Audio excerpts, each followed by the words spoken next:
Bonjour mesdames, mesdemoiselles et messieurs, c'est toujours un plaisir de faire nombreux branchés à ce programme. Nous vous invitons dans l'émission Hexagone. Alors, Hexagone est une émission qui met beaucoup plus en valeur la culture africaine, les valeurs ancestrales pour ne pas que la nouvelle génération s'y perde. C'est une émission qui sera désormais présentée par Mouzé Amondala, à qui d'ailleurs je dis bonjour et bienvenue. Bonjour. Vous allez bien? Je vais bien, monsieur le journaliste. Alors, c'est un plaisir de partager un moment dans votre émission. Aujourd'hui, nous allons aborder quelques thématiques, notamment l'initiation noire africaine, traditionnelle, je veux dire. Est-elle remplacée aujourd'hui par l'instruction, l'éducation formelle, qui est, entre autres, l'éducation, les universités, les écoles, c'est la toute première thématique. Et bien sûr, la seconde sera bien sûr parmi les causes parapsychologiques de la baisse ou de l'agression, la régression bien sûr du niveau de l'intelligence. En fait, on aura le temps en tout cas d'aborder ces thématiques. Mais pour commencer, j'aimerais me focaliser sur la première, l'initiation noire africaine. C'est quoi déjà l'initiation pour toutes ces personnes qui nous suivent à la maison? Merci beaucoup, monsieur les journalistes. L'initiation noire africaine, c'est un passage, comme on l'a dit. C'est l'ensemble des rites qui consistent à une transition d'âge d'enfance, de la jeunesse, vers l'âge adulte. Et ça se passe par des rites. On estime que l'individu doit obtenir des valeurs, certains savoirs ancestraux, qui feront que le jeune ou l'individu jeune passe de la séparation symbolique du monde d'enfance vers un enseignement entretenu par les ancêtres, les vieux, les aînés du village, les maîtres, les initiés, pour, n'est-ce pas, arriver à ses responsabilités sociales, professionnelles, familiales, voire même spirituelles. Voilà. D'accord, en tout cas, je vous ai bien compris. Merci pour la définition. Nous avons une idée très claire. Donc, c'est le passage. Bon, on pourrait peut-être, en bref, dire que le passage peut-être de l'enfance à l'âge adulte tout en accueillant quelques expériences. Mais j'ouvre une petite parenthèse pour savoir, selon vous, les gens qui grandissent au village, là où l'initiation c'est à vie encore, et ceux qui grandissent ici, qui reçoivent bien sûr l'éducation formelle, qui vont dans des universités, qui deviennent un peu plus évolués que les autres, excusez la discrimination, mais par rapport à la connaissance et au savoir-faire, qui sont beaucoup plus avantageux? Ceux qui ont été initiés ou ceux qui passent par des universités, par des écoles pour leur éducation? Ok. Vous savez, messieurs les journalistes, nous sommes africains. Oui.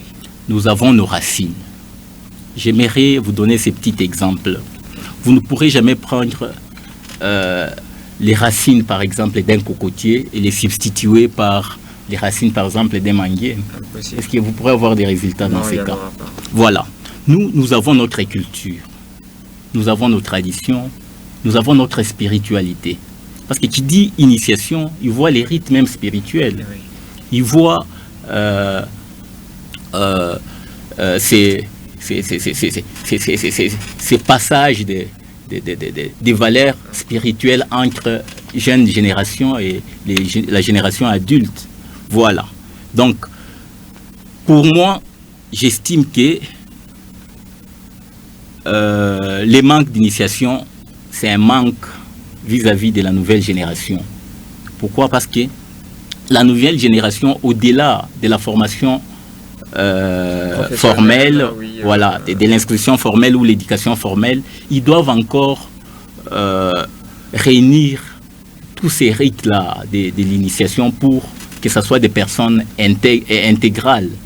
D'accord, en tout cas, merci beaucoup. J'aimerais qu'on soit un tout petit peu bilingue pour permettre faciliter la compréhension à toutes ces personnes qui nous suivent en ces net et précis moment.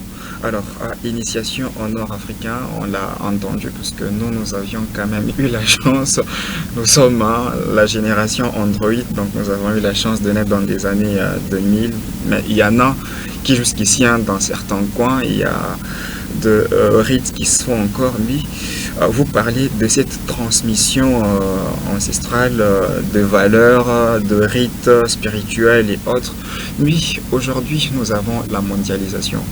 Et pensez-vous pas que la mondialisation est presque venue radier toutes les valeurs africaines, notamment traditionnelles, au profit peut-être de culture occidentale. Parce que de nos jours, nous sommes en train de voir que même dans notre façon de nous habiller, on ne fait que copier ce qui vient d'ailleurs, dans notre façon de vivre même, donc c'est tout ce qui vient d'ailleurs. Alors par rapport à l'initiation traditionnelle, je pense qu'avec le temps et quelques années devant, ça va disparaître. Oui, oui, c'est ça notre peur, notre crainte, c'est pratiquement ça. Pourquoi? Parce que nous savons que l'initiation traditionnelle, et plutôt traditionnelle noire, et même l'éducation moderne ou bien l'instruction formelle, les études, les universités, tout ça, ils ont des objectifs qui sont des objectifs différents, étant donné que tous concourent à la formation d'un homme intégral, mais ce sont des objectifs différents. C'est comme je vous dirais, par exemple, pour l'initiation traditionnelle. Ça consiste pour objectif principal le passage de l'enfance à l'âge adulte, l'intégration sociale, la transmission des valeurs et des savoirs ancestraux.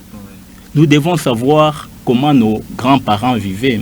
Nous devons savoir spirituellement comment nos grands-parents s'y prenaient aux problèmes spirituels existants. C'est comme aujourd'hui. Il y a certains phénomènes ou certains événements parapsychologiques auxquels nous faisons face d'ailleurs. Auxquels nous faisons face et nous n'avons pas des solutions par rapport à ça. Oui. Mais je vous comprends très bien. Alors,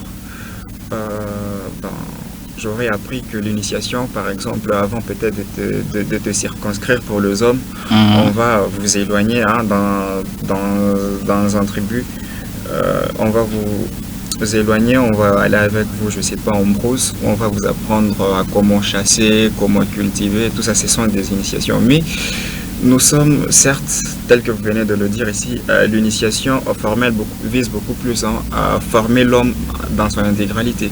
Mais ces initiations, telles que l'initiation africaine noire, traditionnelle d'ailleurs, visaient beaucoup plus à former l'homme, à faire d'un jeune un vrai homme qui peut être en mesure de chasser, de cultiver, de faire tout ce qu'il faut. Mais aujourd'hui, avec l'évolution de la technologie, il y a des machines qui les font. En fait, au-delà d'avoir cette connaissance, c'est quoi la finalité? Devrions-nous remettre ça en pratique ou juste avoir une connaissance et se limiter par là? Oui, mais c'est les journalistes. Pour être plus explicite, j'aurais voulu que je vous fasse une petite étude comparative.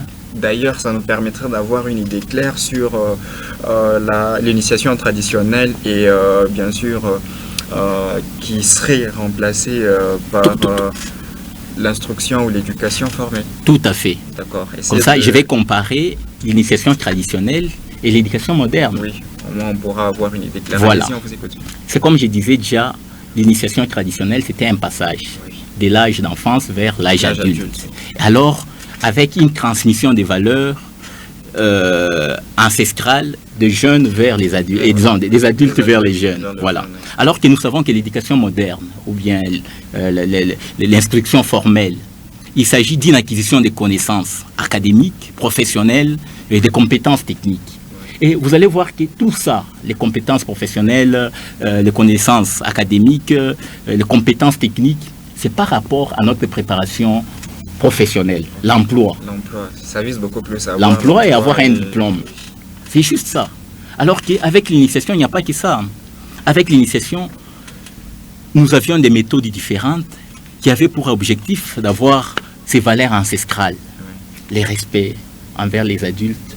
Vous allez vous rendre compte qu'aujourd'hui, nous avons perdu certaines valeurs de personnalité ou d'identité africaine. On ne sait plus respecter les grandes personnes. Voilà, ça fait partie. Et par rapport aux méthodes, si vous regardez les méthodes qu'on utilisait du temps de l'initiation et ce qu'on utilise aujourd'hui par rapport à l'éducation, ça ne peut pas se comparer. Ce sont des notions qui ne peuvent que se substituer. Donc on n'a pas intérêt ou raison de rompre l'initiation ancestrale ou l'initiation noire traditionnelle pour substituer par plutôt pour remplacer par l'éducation formelle. Non. Permettez-moi, je parle des méthodes. Vous voyez, autrefois, quand on transmettait les valeurs de l'initiation traditionnelle, on avait un rituel. Qui dit rituel voit une méthodologie basée sur les valeurs ancestrales qui se transmettaient vers les jeunes. Il y avait des épreuves physiques. Épreuves physiques, ça veut dire on vous met dans une situation de traumatisme, par exemple, où vous surmontez. Hein. Il y avait des méthodes spirituelles. Ça veut dire on vous met devant un esprit pouvant vous nuire et on vous donne des méthodes selon lesquelles vous allez vous y prendre pour, n'est-ce pas, neutraliser cet esprit. Okay. Et il y a des enseignements oraux qui se transmettaient des aînés vers les jeunes. Et toutes ces formations là-bas étaient intéressantes. Quand vous voyez même les contenus de l'initiation traditionnelle, on passait à une histoire des peuples. Aujourd'hui, nous sommes en train de perdre notre histoire. Aujourd'hui, je vous demanderai de me parler de l'histoire de tes arrière-parents à 3 générations près. C'est un problème. J'ai pas d'idée là-dessus. Voilà. Alors, tout ça, tous ces savoirs-là, hein, toute cette histoire des peuples ancestraux, ça s'est passé à l'initiation. Et en transmettant cette histoire là-bas, il y avait des valeurs qu'on transmettait, il y avait une personnalité par rapport à une tribu, à une communauté quelconque. Il y avait des mythes, hein, des mythes, des légendes. Aujourd'hui, dans des universités, on nous parle de la mythologie grecque. Voilà. Est-ce qu'on parle aussi de la mythologie liée à nous-mêmes? C'est ce que j'étais en train de vous dire. On est en train de prendre les racines de notre arbre, et on les substitue. Voilà. Et ça ne peut jamais donner un arbre normal.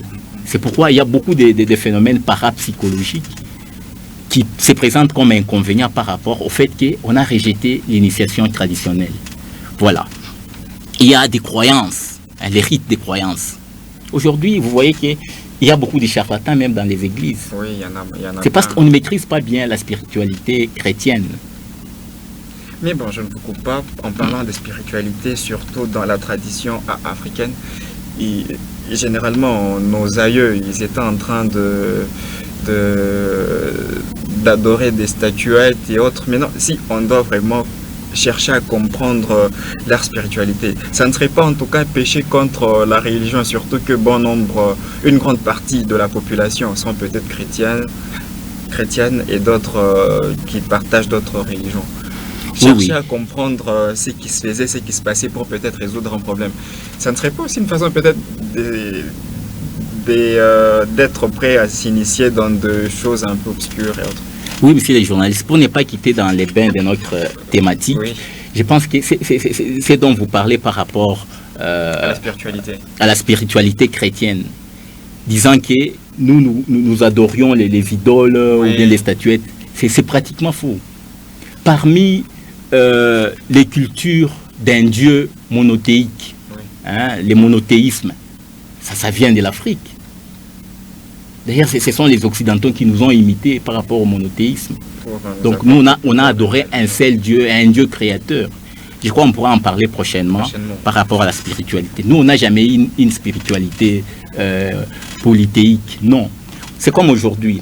On parle de l'animisme par les Blancs, sans nous avoir consultés. Et la façon dont ils présentent l'animisme comme spiritualité, ce n'est pas la réalité. L'animisme, c'est juste une spiritualité qui parle de tous les êtres vivants respectés. Nous, les Africains, on sait que toute vie a une énergie, une force vitale. Un arbre a une force vitale. Dans les mers, les locations territoriales, il y a des forces vitales et qu'on essaye de consulter aux besoins. Et c'est nous, Africains, qui avons apporté l'art divinatoire que les Blancs ou les autres cultures essaient d'exploiter aujourd'hui. Donc, il n'y a rien à voir avec le fait que nous, on a consulté des dieux, des petits dieux, comme on dit. On priait un seul Dieu. Et on pourra en parler prochainement pour ne pas quitter dans les vifs du sujet.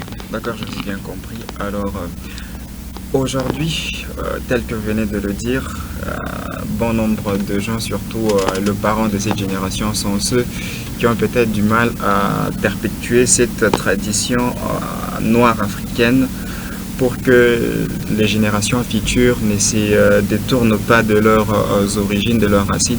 Mais la grande question qu'on se pose aujourd'hui, c'est celle de savoir qu'est-ce qui empêche aux parents vraiment d'initier leurs enfants au jour d'aujourd'hui. Est-ce à cause de la mondialisation ou c'est peut-être parce que nous disons, nous sommes en tout cas très évolués, nous mettre à parler de l'initiation noire africaine serait nous remettre à l'époque de l'âge de la pierre taillée ou qu'est-ce qui bloque en tout cas pour empêcher à tous les parents d'initier leurs enfants?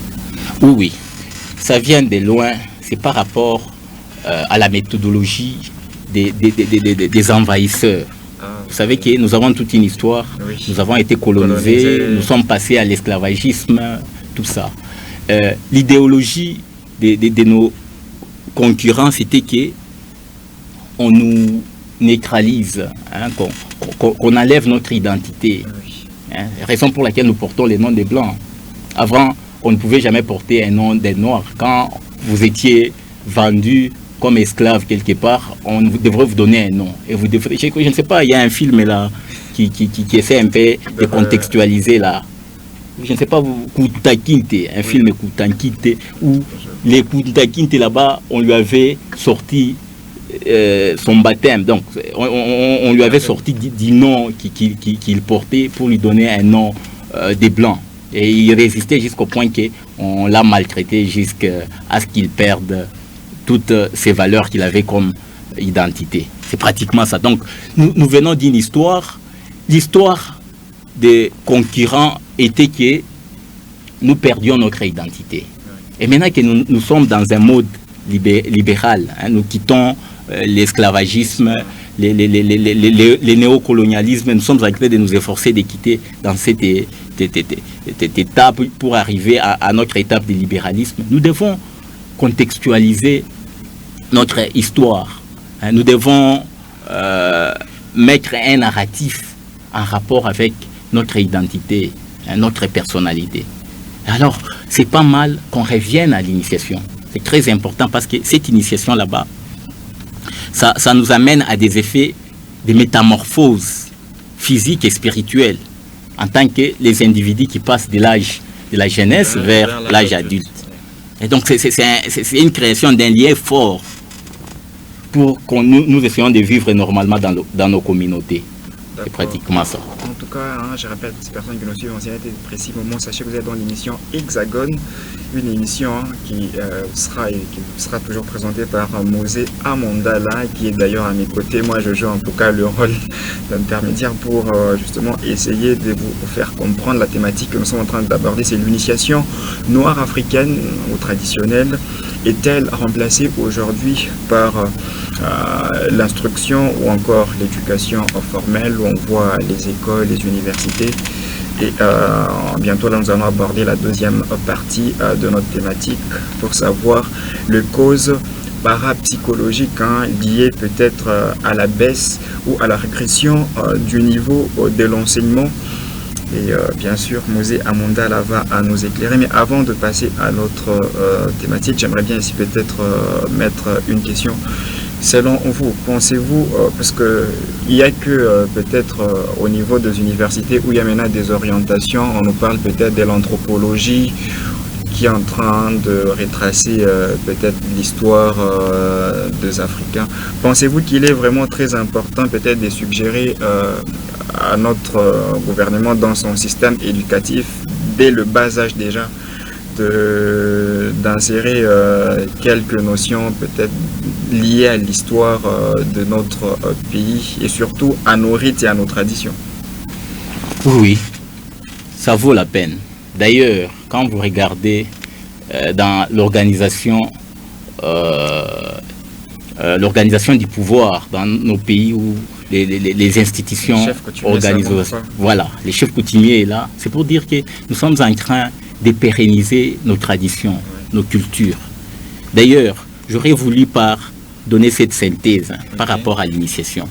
L'éducation moderne a remplacé les rites initiatiques dans de nombreux domaines de la vie quotidienne, notamment l'accès à l'emploi. Parce qu'avant, pour commencer à travailler, il fallait passer à un rite. Oui, là ça va, c'est pas vraiment important pour passer disons, accéder à l'emploi, il faut passer à un rite. Mais elle n'a pas totalement remplacé les rites initiatiques, car elle ne leur procure pas l'aspect spirituel ni les rituels de passage qui sont au cœur de l'initiation traditionnelle.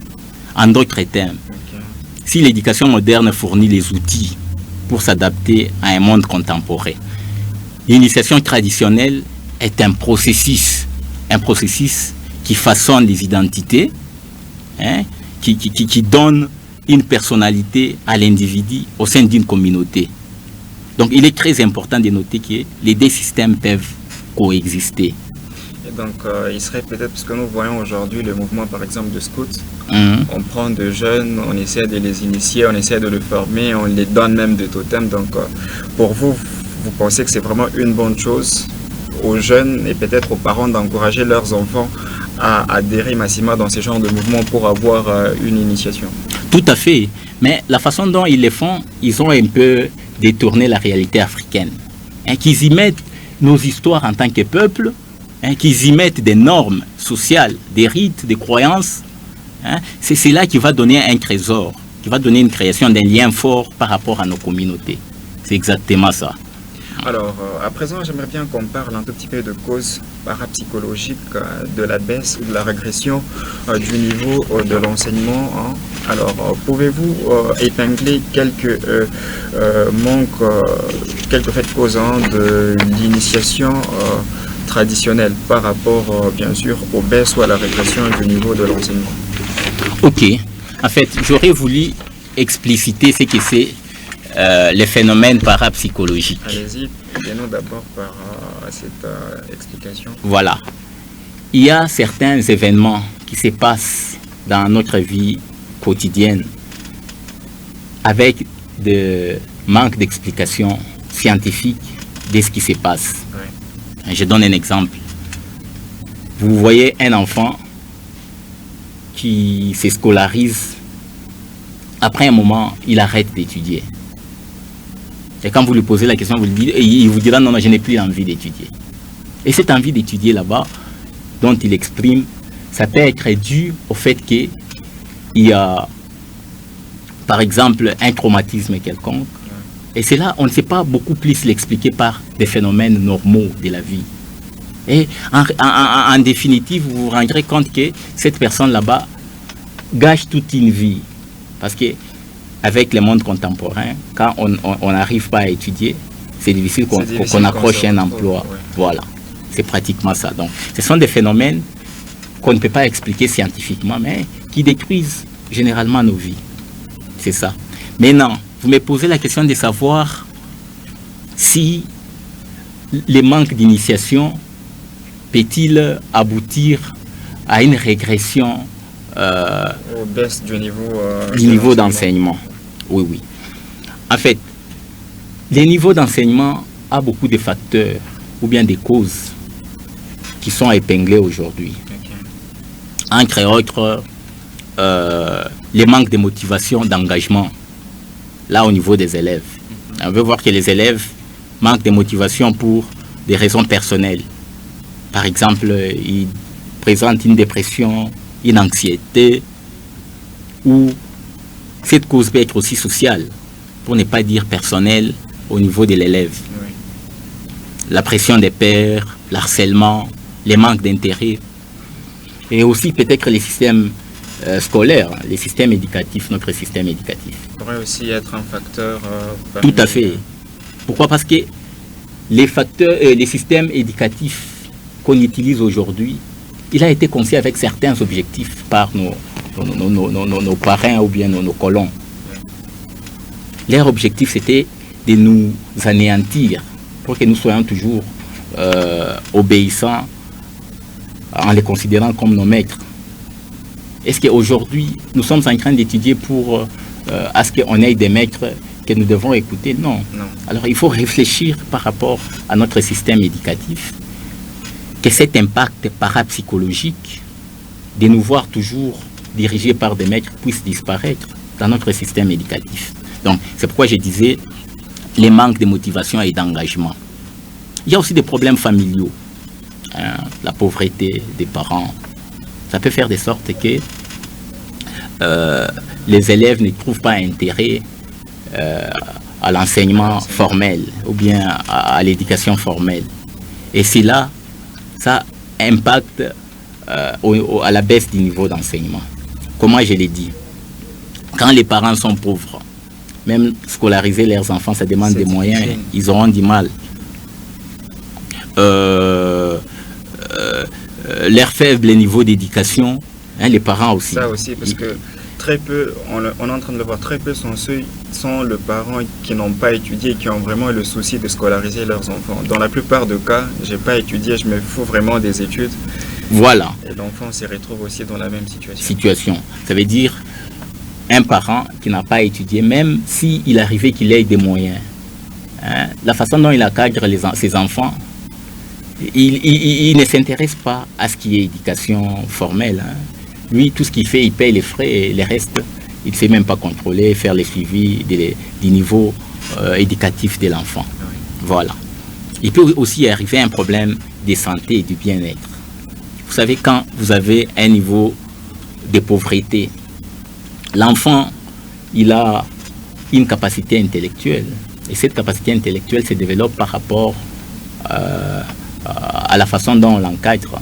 Il y a à manger, il y a ce qu'il reçoit comme la première éducation. Si tout cela a été bafoué, même les niveaux de l'enseignement, il sera aussi bas. Et aussi, on peut aussi parler par rapport aux facteurs liés aux enseignants. Oui. Là, je reviens un tout petit peu au système éducatif. Il y a aussi la qualité d'enseignant. Parce que, j'ouvre une petite parenthèse, il n'y a pas longtemps, on a entendu parler de grève à gauche et à droite. Et peut-être, vu qu'ils ne sont pas payés, la motivation est vraiment pour encadrer les élèves. C'était pas vraiment à un niveau très élevé. Ça aussi, ça fait partie des causes, la motivation. Quand on n'encadre pas les enseignants, ils ne sont pas bien payés. Et aussi ne vont pas transmettre avec toute cette vocation en donnant les meilleurs d'eux-mêmes aux enfants. Vous allez voir que tout ça c'est lié aux phénomènes parapsychologiques qui font que on va de régression en régression du niveau de l'enseignement. Il y a aussi des facteurs qui sont liés aux conditions de travail des enseignants. Est-ce que les enseignants sont motivés, leur salaire, les manques de reconnaissance sociale, est-ce qu'on les reconnaît en tant que des personnes clés dans notre société? On les respecte? Les gouvernements, qu'est-ce qu'il fait d'eux? Est-ce qu'ils sont formés par rapport aux différentes innovations éducationnelles? Voilà. Aujourd'hui, nous sommes à l'heure numérique, parce qu'il y en a peut-être qui sont toujours... ils font les choses comme si on était toujours dans les années 2000, alors qu'il y a la technologie qui évolue, la science qui évolue, il y a des nouvelles choses qui voient le jour. Tout à fait. Il fallait qu'il y ait comme on dit, une mise à niveau, quoi. Ils doivent être formés de temps en temps par rapport aux nouvelles technologies, au numérique, comme vous dites. D'accord, alors vous avez énuméré dans votre chute par rapport à la première thématique qui est l'initiation noire africaine peut marcher de pair avec l'éducation formelle. Alors essayons de mettre ça en pratique. À quel moment? Parce que généralement, aujourd'hui, très peu sont ceux qui, en fait, la plupart des rites et l'initiation noire africaine ne se vit pas, en tout cas dans des zones urbaines, c'est peut-être dans des contrées lointaines, même ici chez nous en RDC. Alors, s'il faudrait marcher dans cette optique, il faudrait faire comment?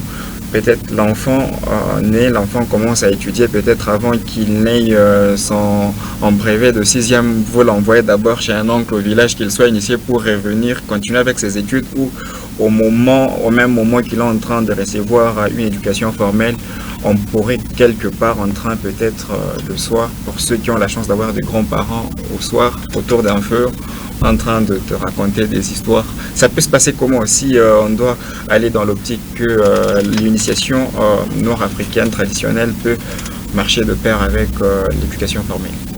Ok. En fait, même au village, quand on parlait de l'initiation, ça ne s'est passé pas seulement par cette méthodologie d'un mois. Parce que généralement, les gens qui vont en initiation au village, ils les font pendant un mois ou deux. Oui. Donc une période qui est raccourcie.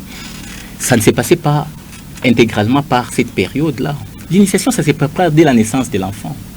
On lui apprend ses traditions, on lui apprend les cultures ancestrales. Et ça commence comment? Il y avait des différentes méthodes. Il y avait des méthodes qu'on appelle informelles aujourd'hui, hein, les contes d'histoire, les mythologies qu'on apprenait aux enfants. Voilà, nous devons aussi avoir ça dans nos familles. Rares sont ces genres de choses parce que nos parents nous disaient peut-être le soir pourquoi ma richi, ma devinette, ma bitendawiri, comme on les dit. Tout à fait, et ça avait toujours une leçon morale. Et sur base de ça, on était en train de former des personnes intégralement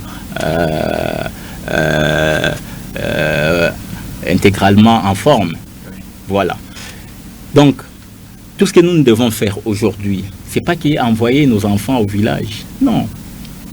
Nous, qui sommes des générations précédées, au village, on nous appelle des initiés. Ça veut dire des personnes qui présentent une certaine maîtrise spirituelle, une certaine maîtrise ancestrale, une certaine maîtrise de l'histoire de nos peuples, tout ça. Mais qu'est-ce qui nous empêche de transférer ça à nos enfants? La simple méthode va de bouche à oreille. Peut-être que vous avez eu la chance d'être initié. Je prends mon exemple à moi. J'ai pas eu la chance de naître au village, je suis né en ville. J'ai jamais été dans mon village natal, j'ai donc pas été initié. Quelques années plus tard, je me marie, j'ai des enfants, et quel sera leur avenir? Chercher des histoires sur Internet, puis les retransmettre. Tout à fait. À l'Internet, vous ne trouverez jamais de vraies histoires, parce qu'on a toujours déformé notre histoire, nos traditions. Maintenant, que faire, pour ces personnes dans mon cas? J'y arrive. Oui. Je pense que vous êtes né dans une communauté. Oui, oui. Dans cette communauté, il y a des aînés. Oui, il y en a. S'ils ne sont pas ici, ils sont quelque part. Parlez avec ceux qui sont ici, qui vous mettent en contact avec les gens qui sont quelque part. Aujourd'hui, il y a la technologie de la communication. C'est pour exemple, vous avez un grand-père qui est au village, à peut-être 500 ou 1000 km d'ici. Vous faites lui parvenir un téléphone, comme ça vous allez garder une communication permanente. Il va vous apprendre de ce qui se passe au village, comment ça s'est passé. Et ça va faire de sorte que vous soyez une personne intégralement formée. Mais il y a aussi un autre aspect, je vais prendre mon exemple à moi.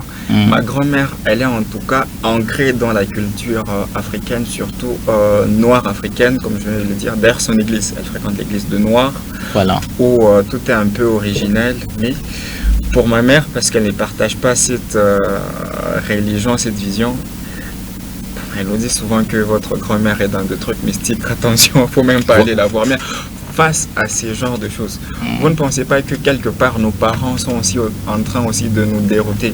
Parce que, étant donné que ma mère, elle me dit que non, fais attention avec ta grand-mère, parce que vu l'église qu'elle fréquente, vu ses... en fait, elle est restée, en tout cas, ancrée à la culture nord-africaine. Vous pouvez avoir raison d'une part, mais le plus important, ce n'est pas rejeter tout ce qu'elle a comme connaissance. La vie est caractérisée par la prise de décision. Et on prend une bonne décision quand on a un savoir. Et c'est après avoir eu des savoirs qu'on va faire les choix entre tout ce que vous avez acquis comme savoir et trouver la position des savoirs qui va vous orienter. Je suis tout à fait d'accord avec vous, mais j'ai déjà eu le malheur de discuter une fois avec, je crois que c'était un philosophe. Il est parvenu une fois à me faire douter de moi-même, parce que il était venu, on était en train d'échanger sur la spiritualité. Il m'a en tout cas prouvé noir sur blanc que Dieu n'existe pas et que c'est nous-mêmes qui étions en train de créer Dieu. Mais là, chercher à avoir des nouvelles connaissances, surtout en rapport avec la tradition nord-africaine. À un moment donné, on n'arriverait pas à une conclusion comme quoi, en tout cas, on se dit tout ce qui vient de l'Occident, c'est des mensonges, c'est faux. Ils cherchent vraiment à nous anéantir. La vérité, c'est peut-être faire ça, adorer peut-être un Dieu tel que nous l'avons eu le temps de numérer ici, revenir vraiment à nos propres racines et peut-être être coupé du monde. Il y a des gens, même leur mode de vie est vraiment différente en tout cas deux autres, parce qu'ils se sont décidés, ils ont eu peut-être une connaissance et ils ont décidé de vivre ainsi. On le voit même dans des religions, il y a peut-être quelqu'un qui fréquente telle religion, même son mode de vie ça change. Alors chercher aujourd'hui à découvrir, à chercher à s'intéresser à la tradition africaine, aux initiations et autres, c'est pas aussi une façon peut-être de faire changer notre perception de la vie, notre façon d'être et nous dérouter peut-être du bon chemin? Non, pas du tout nous dérouter du bon chemin. Pourquoi je dis ça? Okay. L'initiation a ses objectifs, l'initiation a ses effets par rapport au développement d'un peuple, l'initiation a ses valeurs. La spiritualité chrétienne, africaine ou ancestrale, toute spiritualité vise à une vie éternelle. Et qui dit vie éternelle parle d'une vie qui n'arrête pas, qui se transmet de génération en génération, ou qui donne l'espoir d'une vie ultérieure. Si, avec la culture, par exemple de la spiritualité chrétienne, vous aboutissez à cet objectif de vie éternelle, ça va. Mais ça ne dit pas que vous devrez ignorer tout ce qui vous caractérise par rapport à votre tradition. C'est pourquoi moi je vous demande d'apprendre. Vous savez pourquoi on arrive à se pencher d'un côté? C'est parce qu'on n'apprend pas. On ne connaît pas notre histoire. Nous sommes dans l'ignorance. L'ignorance, voilà. Comment on peut rejeter la culture africaine aussi longtemps qu'on ne l'a jamais apprise? Qu'on apprenne d'abord notre culture. Aussi longtemps qu'on aurait appris notre culture, on n'aurait pas ces mépris. Ces mépris irréfléchis de nos cultures. Et des décisions précises. Et c'est là, ça s'amène même à notre vécu quotidien par rapport au développement. Vous allez vous rendre compte que nous sommes parmi des peuples, nous les Africains, nous sommes parmi des peuples qui ne faisaient que régresser. Nous avons vu les Chinois, les gens des Moyen-Orient, voilà, ailleurs là-bas. Ils se développent. Ils se développent pourquoi? C'est parce qu'ils tiennent compte de leur culture, ils tiennent compte de leurs racines. Et c'est sur base de ça, même les mots de gouvernance. Aujourd'hui, on est en train de se féliciter par rapport à la démocratie. Mais les résultats montrent que la démocratie a échoué par rapport à notre développement. Oui. Ce que font les Blancs, ce n'est pas ce que nous faisons ici en tant que démocratie. Mais pourquoi pas repenser notre mode de gestion? Quand on compare les passés, nos ancêtres avaient un mode de gestion. Et ce mode de gestion nous faisait vivre en paix. Et il y avait les développements. Quand vous rentrez dans l'histoire, au 15e siècle, vous allez vous rendre compte qu'au Congo, il y avait déjà un peuple développé qui pouvait signer des partenariats. Lorsque vous rentrez dans l'histoire, vous voyez les premiers évêques congolais, Alfonso, quand vous rentrez dans l'histoire, vous vous rendrez compte que c'est à partir du 15e siècle que nous avions déjà un élan du développement. C'est parce qu'en ce moment, on traitait en tant que partenaire avec les Espagnols. Ils venaient, ils nous présentent leur culture, et nous aussi, on leur présentait notre culture, on maintenait nos traditions. Mais aujourd'hui, si ça ne marche pas, c'est parce qu'on veut tout imiter des Blancs. On méprise notre culture, et ce n'est pas intéressant. Moi, je ne demande pas à ce qu'on rejette tout ce qui vient de l'occidental. Tout ce qui est occident n'est pas à rejeter. Quand on apprend les civilisations, c'est pour tirer profit de ce qui peut nous amener au développement. Parce qu'il y a toujours un bon côté. Tout à fait. Il y a ce qui pourrait aussi nous nuire. Aujourd'hui, on est content de la mondialisation, on est content de la technologie, on est content de l'ingénierie. Ça fait du bien. Oui. Mais l'ingénierie ne remplace pas notre culture. L'ingénierie ne remplace pas notre spiritualité. Moi, je suis un chrétien. Je suis un chrétien. Mais ça ne rejette pas nos traditions ancestrales. Parce que eux, même quand vous parlez de Jésus, il va vous parler de sa tradition ancestrale. Oui. Et comment nous, la nôtre, elle devient païenne, elle devient profane, elle devient agitée. Diabolique. Voilà. Oui. Ça c'est l'image que les Occidents nous ont amenés pour nous coloniser. Mais on ne doit pas garder cette même image jusqu'à aujourd'hui. Aujourd'hui, on doit avoir une autre image de notre spiritualité, de nos savoirs ancestraux, ainsi de suite.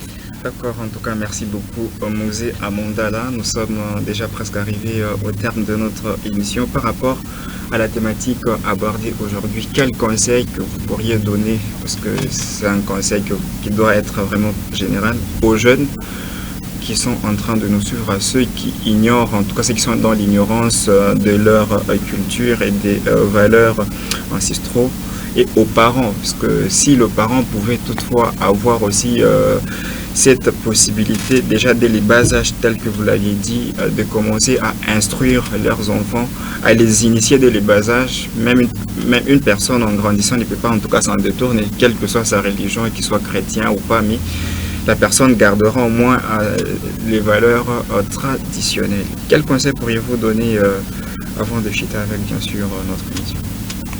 Les conseils que je donne en rapport avec l'initiation, nos traditions africaines, nos valeurs ancestrales ou nos savoirs ancestraux, c'est que nous devons reconstituer nos sources, nos racines. C'est sur base de ça que nous serons des hommes intégrales ou des hommes avec une identité qui est la nôtre. Alors, pardon, quelques pistes de reconstruction. Il faudrait peut-être que le parent se charge d'initier leurs enfants, que le gouvernement s'arrange de son côté pour peut-être dans notre système éducatif insérer de notions qui cadrent vraiment avec nos vraies valeurs pour faire comment? Oui. Partout dans notre société, vous allez retrouver les gens qu'on appelle les maîtres. Nous, en Afrique, quand on dit maître, on voit quelqu'un qui est initié. Il y a des marabouts. Tout n'est pas diabolique chez les marabouts. Oui. Un jour, vous allez me voir ici, je vais inviter les marabouts pour qu'ils nous disent réellement qu'est-ce qu'ils ont comme savoir ancestral à nous léguer. Oui. Il y a les guérisseurs. Oui. Aujourd'hui, on voit que les guérisseurs jouent un grand rôle. Oui, les tradis praticiens. Les tradis praticiens. Voilà. Aujourd'hui, quand quelqu'un souffre des capopos, tout le monde le sait qu'ils ne vont pas à l'hôpital. Non. Généralement, quand ils vont à l'hôpital, ils les regrettent. Personne meurt, ouais. Voilà. Mais ces gens là-bas, pourquoi on ne peut pas les valoriser dans nos sociétés? Et vous verrez que nous serons toutefois en parapsychologie tenter d'amener ces gens qui nous apprennent. Et nous devons les consulter, nous tous, les Africains. Aujourd'hui, quand vous allez voir un guérisseur, on vous diabolise. Pourquoi on doit vous diaboliser? Parce qu'ils ont une maîtrise. Ils ont été initiés pour, n'est-ce pas, détenir ces savoirs qu'ils présentent pour apporter des solutions à notre population. C'est ça. Donc, nous n'avons pas à rejeter nos cultures. Nous devons rentrer à nos racines. Nous devons consulter. Aujourd'hui, quand quelqu'un de troisième âge arrive, généralement, on ne parle pas avec lui. On lui dit bonjour, on les laisse. On le prend automatiquement pour... on ne veut pas les consulter, voilà. Même si on ne les prend pas pour un sorcier, mais généralement, on n'a pas à lui dire, on n'est pas des mêmes mondes. Oui. Son monde, il est dépassé, son monde, il est périmé, et c'est comme ça. Et quand même, ils sont curieux d'apprendre chez nous.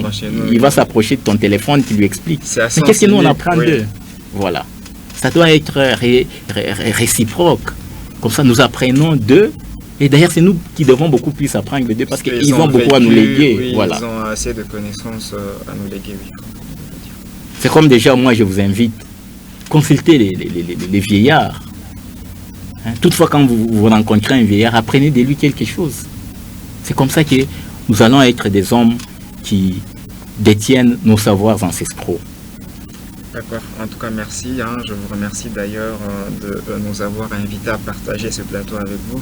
En fait, vous qui nous suivez en ces précis moments, cette émission Hexagone passera désormais chaque dimanche autour de 8h30. Vous retrouverez Mouzé Amundala, une personne passionnée par la culture africaine et bien sûr nos valeurs ancestraux.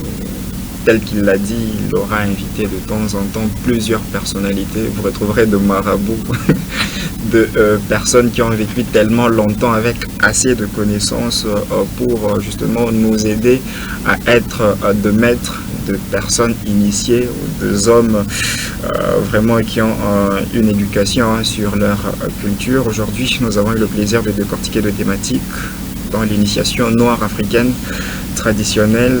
Est-elle remplacée aujourd'hui par l'instruction ou l'éducation formelle, les écoles, les universités et autres? Il l'a dit clairement, et dans sa chute, et ce qui m'a plu, il est en tout cas possible de faire le deux en même temps. Ils peuvent partager la même route en même temps que vous faites votre éducation formelle, vous étudiez, vous êtes à l'université. Vous pouvez également être initié traditionnellement pour garder nos valeurs culturelles et ancestraux. Et bien sûr, il a eu le temps d'énumérer quelques causes parapsychologiques qui font en sorte qu'il y ait baisse ou régression du niveau de l'éducation, et en tout cas le temps d'énumérer toutes ces choses. Nous vous remercions de nous avoir permis de partager et d'avoir, d'ailleurs, j'en ai profité pour avoir quelques connaissances et j'irai les renchérir. Je trouverai en tout cas ma grand-mère pour renchérir ses connaissances. Et j'espère bien, nous allons peut-être vous retrouver la semaine prochaine avec d'autres actualités. Je ne sais pas s'il y a quelques salutations avant de rendre l'antenne. Merci beaucoup, monsieur les journalistes.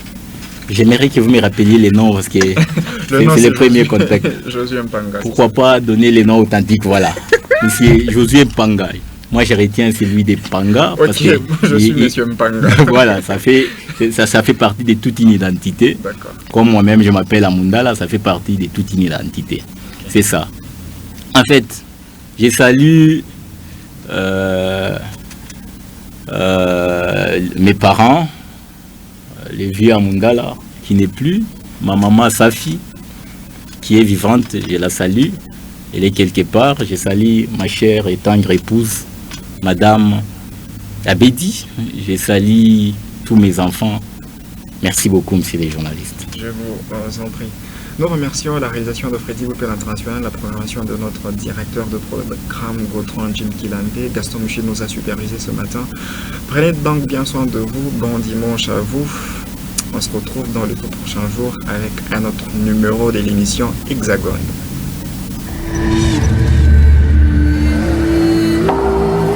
Quand on écoute l'air humain, c'est qu'il y a l'univers qui s'ouvre.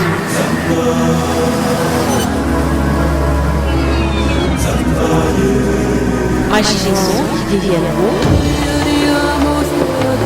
Magie des mots qui deviennent images.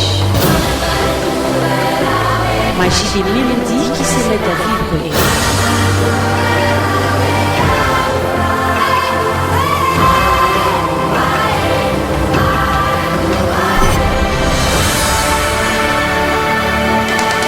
RTMA, un plaisir incomparable.